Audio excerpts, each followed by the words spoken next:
बघितली होती पैठणी, म्हणजे मला पैठणी दाखवून ती सरळ तुमच्या खोलीकडे आली. पिशवीमध्ये पैठणीच होती. एक्झॅक्टली.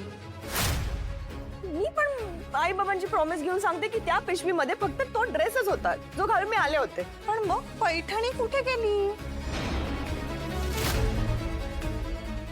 हे तू ज्याच्याकडे पिशवी दिलीस ना त्यालाच विचारायला हवं नाही का?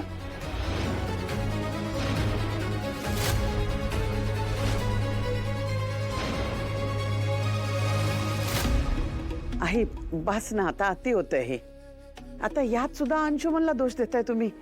काय हे? बस बस, खरंच अति झालंय. बंद करा आता हा विषय. पण माझं रिसेप्शन. ओके, रिसेप्शन होऊ शकलं नाही ना, आपण घरच्या घरी काहीतरी कार्यक्रम करू. अरे लग्नानंतरची पूजा राहिलीच आहे ना, ती करूया. घरच्या घरी? हो, आता परत पाहुण्यांचा घाट नको, प्लीज समजून घे. आणि बरं का सुष्मिता, आमच्याकडे ना परंपरेनुसार पूजेच्या दिवशी नवीन सुनेला गिफ्ट मिळतं. उद्याच पूजा करूया घरी आणि उद्याच सुष्मिताला गिफ्ट सुद्धा देऊया. चला जेवून घ्या आता सगळे. बसा तुम्ही पण, जेवून घ्या.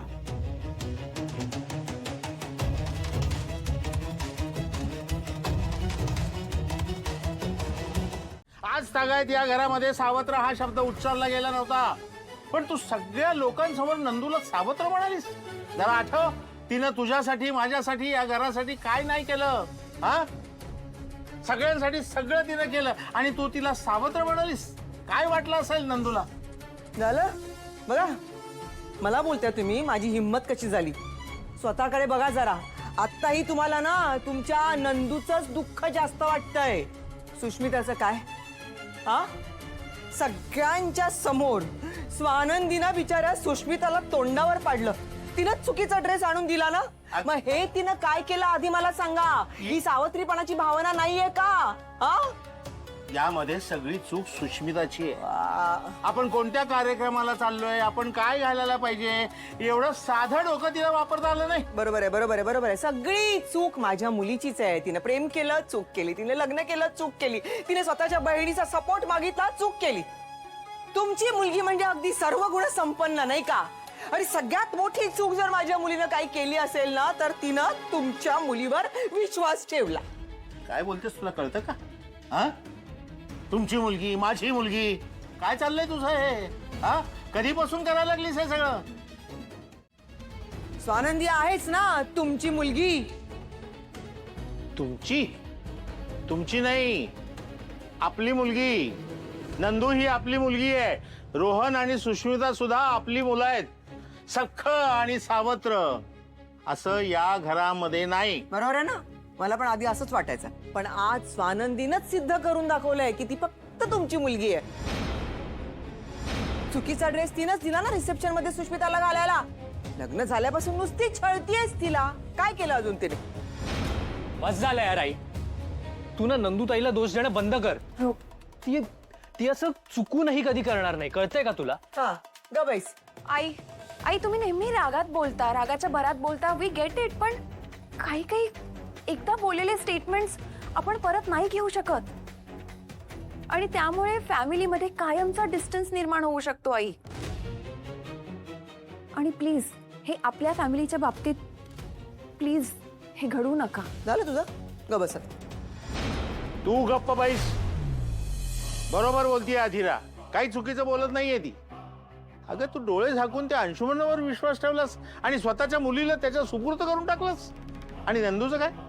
भले ती तुझी मुलगी नसेल, पण तुझ्या समोर लहानाची मोठी झाली आहे ना ती, तिच्यावर विश्वास ठेवणं तुला एवढं जड गेलं? अंशुमननं माझा विश्वास संपादन केलेला आहे आणि एवढं जर तुम्हाला वाटत असेल ना, तर स्वानंदीने पण तेच करावं.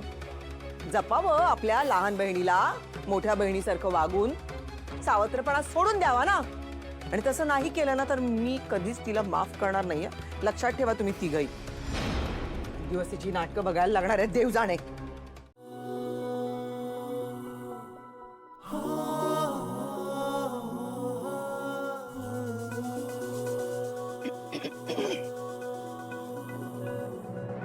कोण जाणे असा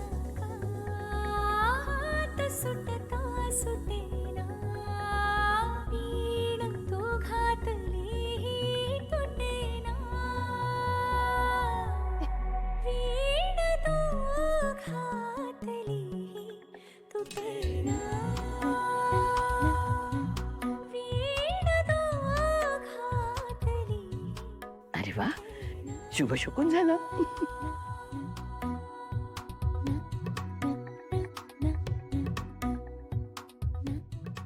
जरा पेनफुल शुभ शकून आहे नाही का? अरे असू द्या, मी नारायणला ना दुसरी फुलं आणायला सांगते. नाहीतर आत्ता दिवस ना दोघ जणी फुलंच वेचत राहाल. यांना बघ ना स्वानंदी मॅडमला, सतत घाईमध्ये असतात. फुलं तर पडलीच, पण स्वतः पडल्या असत्या तर लागलं असतं केवढं तरी. अरे काही नाही होणार. अरे तुझ्यासारखा काळजी घेणार आणि प्रेमळ नवरा असल्यावर विषाद आहे का तिला काय होईल. बरं आता एकमेकांकडे नुसतं बघत नका राहू. चला चला, पूजेचा मुहूर्त आहे ना. नंदू, गुरुजींना काय हवं नको ते बघ जरा. मी आलेच. नवीन फुलं घेऊन ये.